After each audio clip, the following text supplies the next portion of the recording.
Emergency in Alberta. Shocking attack ignored by media as officials struggle to respond.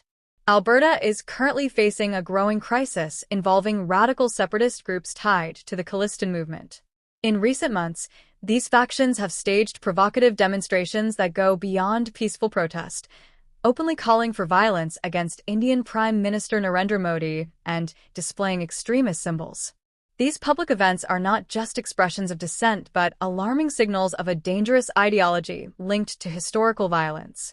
Shockingly, Canadian media have largely ignored these developments, while government officials have been hesitant or slow to respond. This dangerous silence and inaction risk allowing these extremist tensions to escalate unchecked. The Khalistani movement, which aims to carve out a separate Sikh homeland from India's Punjab region, has deep roots stretching back decades. Its early leaders were expelled from India amid violent clashes and sought refuge in Canada, where they found a safe haven to regroup. Over the years, the movement has morphed from a political cause into an extremist presence operating within Canada's borders, exploiting free speech laws to spread messages of hatred, particularly targeting Hindus and moderate Sikhs who oppose violence. It is important to note that many Sikhs themselves reject the Khalistani ideology and feel unfairly tainted by association, as the extremists' actions cast a shadow over the broader Sikh community seeking peaceful coexistence. This is not merely a fringe problem. The Khalistani movement's violent history is notorious, most tragically exemplified by the 1985 Air India bombing.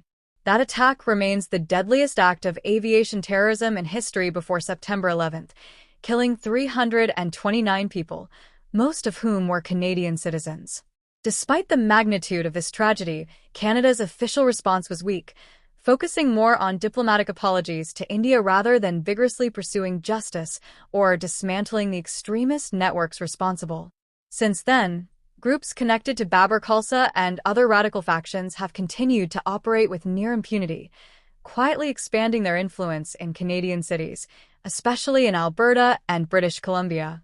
In recent months, protests held in Calgary and other locations have taken a disturbing and more aggressive turn.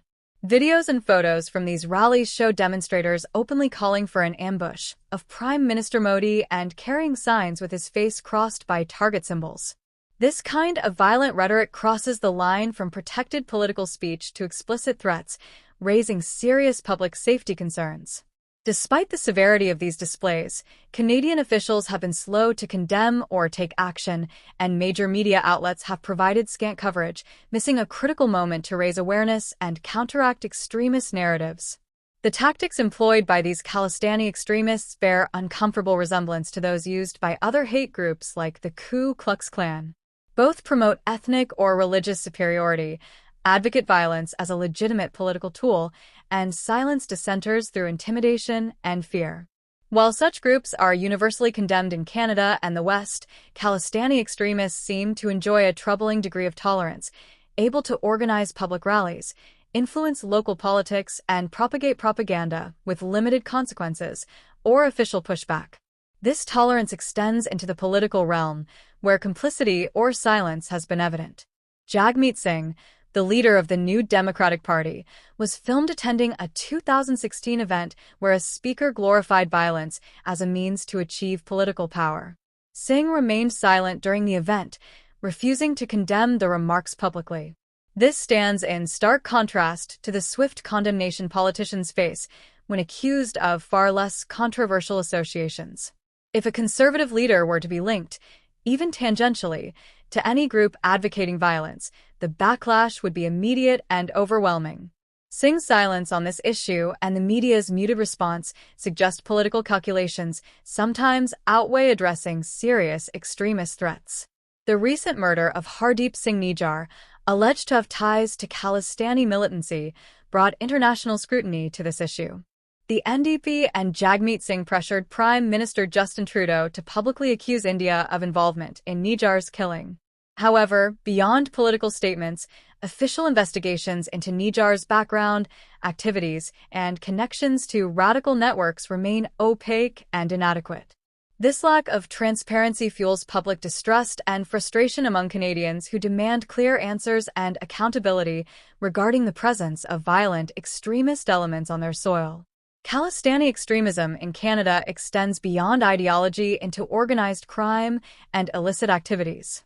Reports indicate involvement in drug trafficking, money laundering, and the use of legitimate trucking companies to transport narcotics and contraband across borders.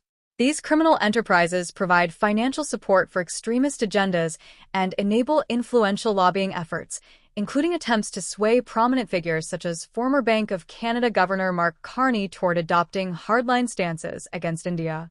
This entanglement of criminality and ideology poses a multifaceted threat to Canadian society and governance.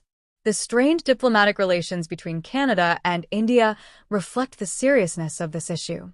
India, now the world's fifth-largest economy, has requested the extradition of 26 individuals residing in Canada suspected of involvement in Khalistani extremism and related criminal acts. Ottawa's refusal or failure to act on these requests has further damaged bilateral ties at a critical juncture. Strengthening economic cooperation with India is vital for Canada's future prosperity, but ongoing disputes over Khalistani activists threaten to block potential trade, investment, and job creation opportunities. Speaking out against Khalistani radicals in Canada comes with real risks. Journalists and media personalities who cover these issues often face coordinated online harassment campaigns, including bot attacks and threats.